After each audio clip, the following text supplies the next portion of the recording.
So day 3 we are going towards ससुरबाड़ी है खोरीबाड़ी। अभी हम जाने वाले हैं खोरीबाड़ी में और खोरीबाड़ी में जाके हम वहाँ के पंडाल देखने के लिए आज ससुराल में आए हुए यहाँ मेरा देवर एकदम मुस्कान लेके बैठा हुआ है। वहाँ मेरा बाबा है, बाबा नहीं जा रहे हैं तो हम 4 जन माँ भाई मैं और मेरा हस्बैंड हम जा रहे हैं वहाँ और आप लोग को हम दिखाएंगे कि वहाँ हमने क्या क्या किया। अभी हम वेट कर रहे हैं गाड़ी का जो कि थोड़ी देर में अराइव हो रहा है। उसके बाद हम लोग जाएंगे और बहुत जल्दी रिटर्न होने का हम लोग ने प्लान किया बिकॉज टुमारो अर्ली मॉर्निंग फिर से मुझे ड्यूटी के लिए निकलना पड़ेगा।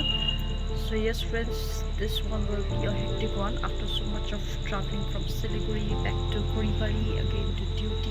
So enjoy my video, stay tuned. र यहाँ चाहिँ फर्स्टमा हामीले भिजिट गऱ्यौँ बतासेको पन्डल होइन। बतासेको पन्डल चाहिँ एकदमै सुन्दर बनाएको थियो। यहाँनिर चाहिँ ब्याम्बु उसले बनाएको थियो। एकदमै के भन्नु अब महल जस्तो बनाएको थियो यो एकदमै फाइन वर्क। मैले चाहिँ सुनेको यो पन्डल चाहिँ 3-4 महिना अगाडिदेखिकै बनाउँदै थियो भनेर है। र यस्तो मनमोहक यस्तो दामी दृश्य है खोरीबारीमा। र यो चाहिँ मेरो ससुराल एरियापट्टि नै पर्छ र भित्र तपाईँले देख्नुहुँदैछ सबै यो बाँसको चोयाले बनाएको डिफ्रेन्ट टाइप्स अफ यहाँनिर देख्नुहुँदैछ तपाईँले कस्तो प्रकारले सजाएको रहेछ भनेर। यहाँ मेरो सासुआमा पनि अगाडि है हामी चाहिँ आज फ्यामिली नै गएको थियो र देख्नुहुँदैछ तपाईँले यस्तो दामी बनाएको थियो र भित्र पनि यति साह्रो लाइट्सले झन् कस्तो उज्यालो एकदमै डिफ्रेन्ट टाइपको देखेको है। र यो चाहिँ एकदमै डिफ्रेन्ट पन्डाल थियो। अहिलेसम्म भिजिट गरेको पन्डालहरूमध्ये चाहिँ यो चाहिँ एकदमै एक्स्ट्रा अर्डिनरी लाग्यो मलाई चाहिँ। र यहाँनिर चाहिँ देख्नु सक्नुहुँदैछ तपाईँले भित्र चाहिँ अझै डिपर थियो है। र सिँढी चाहिँ यस्तो ओह्रालो परेको कारणले गर्दा चाहिँ मेरो सासूआमालाई चाहिँ अलिकति अप्ठ्यारो परिरहेको थियो र पनि हामीले म्यानेज गरेर हामी गयौँ। भित्र चाहिँ तपाईँले देख्नुहुँदैछ मिरर वर्क थियो। मिरर वर्क चाहिँ यति दामी प्रकारले मिरर वर्क गरेको कि अब यो मिरर वर्क चाहिँ मैले अहिलेसम्म कहीँ देखेको थिइनँ यस्तो प्रकारको पनि हुँदो रहेछ भनेर।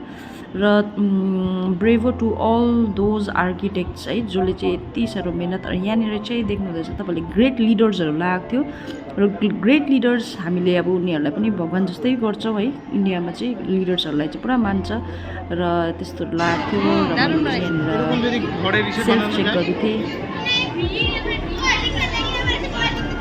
र यसरी नै हामी अघि बढ्दै गयौँ है। हाम्रो डे 3 को पूजा अन्त यहाँनिर मजामा आउँदै थियो र हामी चाहिँ पस्यौँ। त्यहाँभित्र चाहिँ मेला पनि लागिरहेको थियो नि त हो। त मेलामा चाहिँ देवर पुरा एक्साइटेड। यहाँनिर देख्नुहुँदैछ म चाहिँ एकदमै भिडियो गर्नुमा मस्त भइरहेको थिएँ है। र ब्याक साइडमा देख्नुहुँदैछ यति साह्रो मतलब मेला चाहिँ अब योपालि चाहिँ धेरै के घुमाइ भयो। र यहाँनिर चाहिँ मेरो हस्बेन्ड र मेरो सासूआमा र देवरले चाहिँ डिसेसहरू केहरू देख्दै थियो, आइटम्सहरू हेर्दै थियो है। आमा चाहिँ यहाँनिर क्लिपहरू बाईहरूको लाइनमा उभिरहनु भएको थियो र हामी दुईजनाले यहाँनिर सिलेक्ट गर्दै थियो है। बाईहरू सिलेक्ट गर्दै थियो, ज्वेलरिजहरू हेर्दै थियो र अब त्यसरी नै हामीले क्वालिटी टाइम स्पेन्ड गरिरहेका थियौँ मजाले।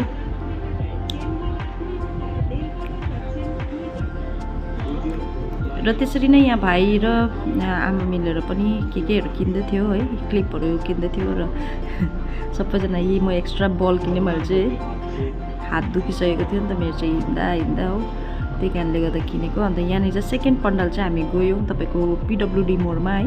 पिडब्लुडी मोडमा पनि एकदमै मतलब यो चाहिँ के भन्छ यो रासलीला जुन चाहिँ भन्छ है, यहाँनिर चाहिँ प्रेमको प्रतीक बनाएको थियो है। र कृष्णजी र राधाजीको प्रेमको प्रतीक यहाँनिर हामीले देख्न पायौँ। र भित्र पनि एकदमै लभ रिलेटेड यहाँनिर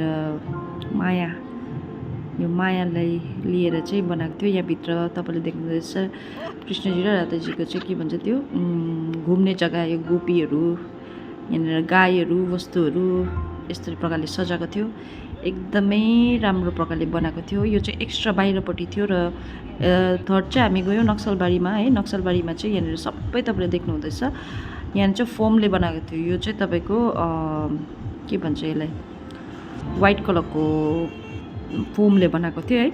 र यति साह्रो यो पनि दामी, यति साह्रो मजाको फ्लावर्सहरू मूर्तिहरू पनि सबै तपाईँको बनाएको थियो। यो चाहिँ सबै फोमले बनाएको थियो र कस्तो मजाको यहाँनिर एकदमै डिफ्रेन्ट कलर कोडले गर्दा त झनै জলের मजा বহমানতা নষ্ট করে দিচ্ছে প্লাস্টিক জাতীয় ব্যাগ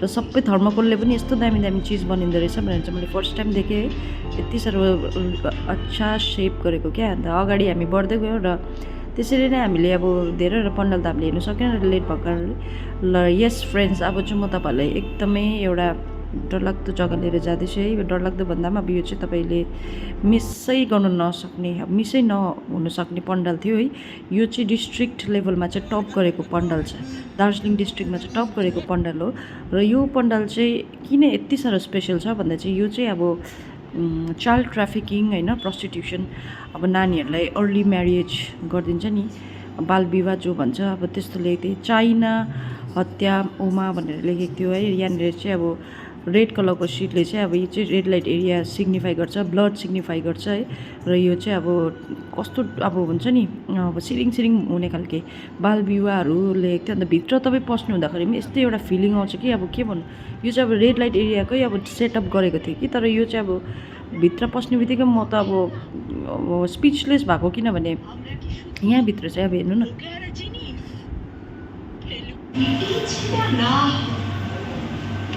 জোড় হাত করে বর মানছি মেয়া জনম লয় আমার দুটো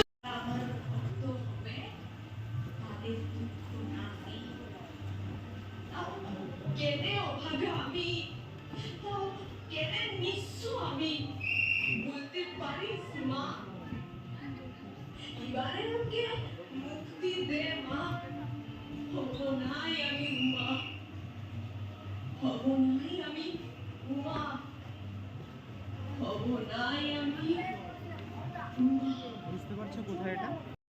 यो देख्दा चाहिँ यति साह्रो नराम्रो भएर आएको क्या मलाई फिलिङ अब यत्रो दिन त पूजा घुमेर इन्जोय गरेँ तर यो लास्ट जुन चाहिँ पन्डाल थियो नि यसले चाहिँ मलाई भित्रबाट ब्रोक गर्यो मैले चाहिँ अब देख्नुहुँदैछ त्यहाँनिर है भेरियस टाइप अफ भिक्टिम्सहरू कहाँ कहाँबाट ल्याएर राखेको यहाँ चाहिँ अब एउटा फिमेलले आफूलाई ऐनामा हेरिरहेको क्या अब यहाँ अरू भिक्टिम्सहरू पनि थियो आफूलाई क्वेसन गरिरहेको अब सेटअप यस्तो डिटेलिङ थियो कि यहाँनिर चाहिँ अब के भन्नु नानीहरूलाई ट्राफिकिङ गरेर यस्तो अब देखाएको चाहिँ के थियो भन्दा चाहिँ अब जुन चाहिँ माथि तपाईँले देख्नुहुँदैछ है स्काई यो चाहिँ फ्रिडम हो फ्रिडमलाई को प्रतीक हो र अब नानीहरू चाहिँ यसरी बन्डेजमा क्या अब कुन चाहिँ न कुन चाहिँ जग्गामा यसरी चाइल्ड ट्राफिकिङ गरेर लगेको हुन्छ नि त्यस्तो देखाएको क्या हो अन्त यहाँ हेर्नुहुँदैछ तपाईँहरूले यस्तो रुनु मन लागेको म त साँच्ची नै म त एकछिन चाहिँ अब ब्ल्याङ्क भएको सबै क्या हो सबै बिर्सेको मैले यहाँभित्र पस्दा चाहिँ यति साह्रो नराम्रो फिल भएर आएको है अब इनफ्याक्ट अहिले मलाई एडिटिङ गर्दा पनि कस्तो नराम्रो लागिरहेको छ क्या अब भन्नु अब स्पिचलेस टाइपको भइरहेको छु म र यसरी नै हेर्दै गयो हामीले चाहिँ भित्रपट्टि है म त अब अर्कै वर्ल्डमा पुगेँ र यहाँनिर चाहिँ तपाईँले यति साह्रो एउटा मोमले बनाएको मूर्ति थियो कि यो चाहिँ लाइभ लागेको मलाई चाहिँ लाइभ हुन्छ नि अब चाइल्ड म्यारेजको चाहिँ प्रतीक हो यो चाहिँ सानो सानो 13 वर्ष 12 वर्षतिरै बिहा दिएर है चाइल्ड म्यारेजको हेर्नुहोस् न कस्तो माया लाग्दो र त्यसरी नै हामी अब अगाडि बढ्दै गयो हो अर्को पन्डाल गयो अर्को पन्डालमा पनि अब त्यस्तै थियो मोटामोटी चाइल्ड ट्राफिकिङकै छ